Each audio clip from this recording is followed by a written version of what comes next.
الكبير رمضان الكبير. ناظرین، بریک کے بعد آپ کا خیر مقدم ہے اور آپ رمضان کی خصوصی نشریات رمضان الکبیر دیکھ رہے ہیں. آج ہم نے پروگرام میں بات کرنی ہے استغفار کے حوالے سے، توبہ کے حوالے سے کہ اللہ سے توبہ کی اہمیت کیا ہے.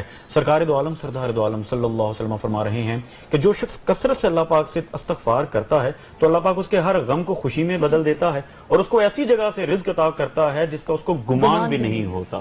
اسی پر آج بات کرنے کے لیے ممتاز کالرز نے ہمیں جوائن کیا ہے. علامہ نوید چشتی صاحب نے. آپ کو پروگرام میں خوش آمدید کہتے ہیں. انہی کے ساتھ ساتھ علامہ حافظ وسیم عباس ہاشمی صاحب نے ہمیں جوائن کیا ہے. آپ کو بھی خوش آمدید کہتے ہیں. علامہ صاحب، آپ کی جانب آؤں گا. پہلے کس طرح سے بیان کریں گے توبہ استغفار کی اہمیت کو کہ آج کے دور میں ہم جو گناہ ہے اس کی کثرت تو بہت ہے، استغفار کی کثرت نہیں ہے، شاید اس کی اہمیت کو جانتے ہی نہیں. کس طرح سے بیان کریں گے؟ جی، بسم اللہ الرحمن الرحیم.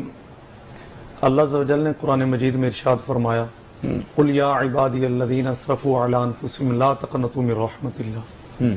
کہ اے محبوب صلی اللہ علیہ وآلہ وسلم ان بندوں کو فرما دیجئے کہ آپ کا رب بڑا رحمان اور رحیم ہے. جی، اگر اپنی جانوں سے ظلم کر لیں، ظلم کے پہاڑ برسا لیں تو میری رحمت بہت وسیع ہے. فرمایا کہ لا تقنطوا من رحمت اللہ ان اللہ یغفر الذنوب جميعا.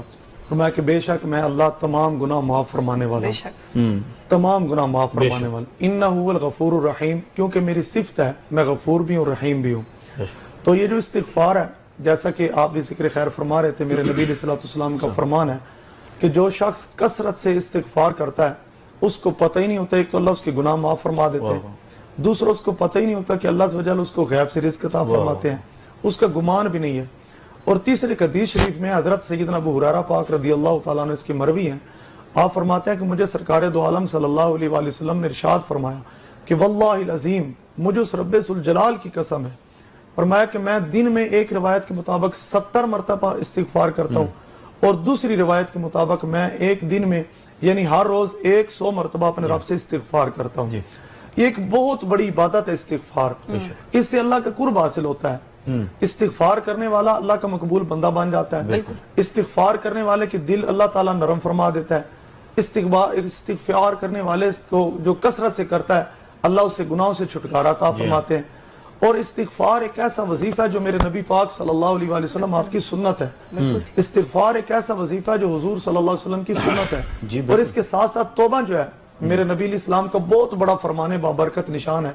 حضور جان عالم صلی اللہ علیہ وآلہ وسلم نے فرمایا، ایک میں اللہ کا حبیب ہوں اور دوسرا وہ اللہ کا حبیب ہے جو جوانی میں توبہ کرتا ہے. فرمایا وہ اللہ کا حبیب ہے جس کو جوان کو اللہ تعالیٰ نے جوانی میں توبہ کی سعادت نصیب فرمائی. اور اس سے اگلی بات سنیے گا، پھر لطف آئے گا. ہمارے جان عالم صلی اللہ علیہ وسلم نے فرمایا کہ جب ایک نوجوان گناہ سے توبہ کرتا ہے، استغفار کرتا ہے، تو اللہ عز و جل اس کے علاقے میں گرد و نواح میں 40 قبرستان والوں سے عذاب اٹھا لیتا ہے.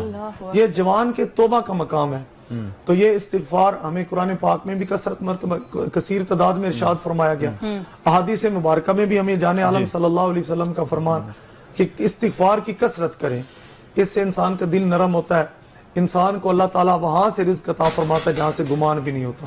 علامہ صاحب، آپ کی جانب آؤں گا.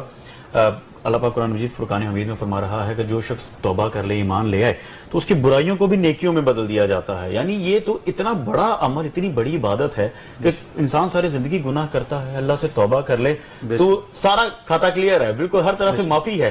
تو آپ آج کے نوجوان نسل کو کس طرح سے دیکھتے ہیں؟ گناہوں میں ہم جاتے جا رہے ہیں، ڈوبتے جا رہے ہیں اب تو، اور شاید پتہ ہی نہیں ہے صحیح ڈائریکشن کیا ہے، یا اس طرح سے ہم گناہ کو گناہ سمجھ ہی نہیں رہے. اور گائیڈ کرنے والے بھی ہمیں بہت سارے ہیں، مگر شاید جو گائیڈ کرتے ہیں ہم سمجھتے ہیں کہ ہمیں یہ سمجھاتے ہم نصیحت کو سن نہیں پا رہے. آج کل وہ جو ایک اس کو کہتے ہیں نا کہ نصیحت سننے کا جو حوصلہ ہے وہ بڑا کم ہو گیا ہے. میسج کیا دیں گے آج کے نوجوان نسل کو اور ہر بچے کو، بوڑھے کو، ہر ایک کو؟ چونکہ توبہ جو ہے کتنا آسان عمل ہے، ہم چاہتے ہیں اس پر روشنی ڈالی جائے. جی، اس میں یہ ہے کہ سر جو بندہ اس نیت سے اللہ نہ کرے اللہ معاف فرمائے کہ گناہ کرتا ہے کہ میں توبہ کر لوں گا، سب سے پہلے تو یہ بہت بڑی زیادتی ہے.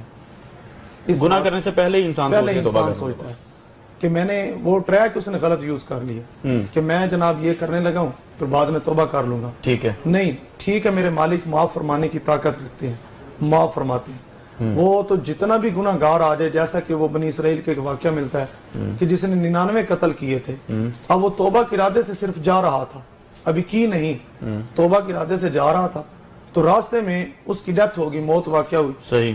جب موت واقع ہوئی تو عذاب والے فرشتے بھی آگئے اور رحمت والے بھی آگئے، تو رب کی بارگاہ میں عرض کرتے ہیں مالک اس کا فیصلہ آپ کیجئے۔ رب رحمان ارشاد فرمایا آپ کیا چاہتے ہیں؟ کہنے لگے جی عذاب والے کہتے ہیں یہ 99 کا قاتل ہے، رحمت والے فرشتے کہنے لگے یا باری لا یہ توبہ کے لیے جا رہا تھا، ابھی کی نہیں۔ اللہ عز و جل کو اس کی اتنی ادا پسند آئی، رب نے فرمایا اس کی زمین کو پمائش کیا جائے، اس کو دیکھا جائے کہ یہ اگر توبہ کرنے جہاں پہ جا رہا تھا وہ قریب ہے تو اس کو بخش دیا جائے، اگر یہ جہاں سے نکلا تھا وہ اگر راستہ زیادہ قریب ہے تو پھر اسے عذاب والے فرشتے لے جائیں۔ تو اس زمین کو اللہ تعالیٰ نے حکم دیا، وہ سکڑ گئی اور اس کی بخشش فرما دی۔ تو یہ تو ہے ہماری اس کی رحمت پر تقاضا، جیسے کہ ہمارے رومی کشمیر میاں محمد بخش علیہ رحمہ نے پنجابی میں آپ نے فرمایا نا کہ رحمت دا دریا الہی ہر دم وگدا تیرا، جے ایک قطرہ بخشے مینو کم بن جاوے میرا۔ اور رومی کشمیر فرماتے ہیں کہ عدل کریں تے تھر تھر کمن اچیاں شانہ والے، فضل کریں تے بخشے جاسن میں ورگے منہ کالے۔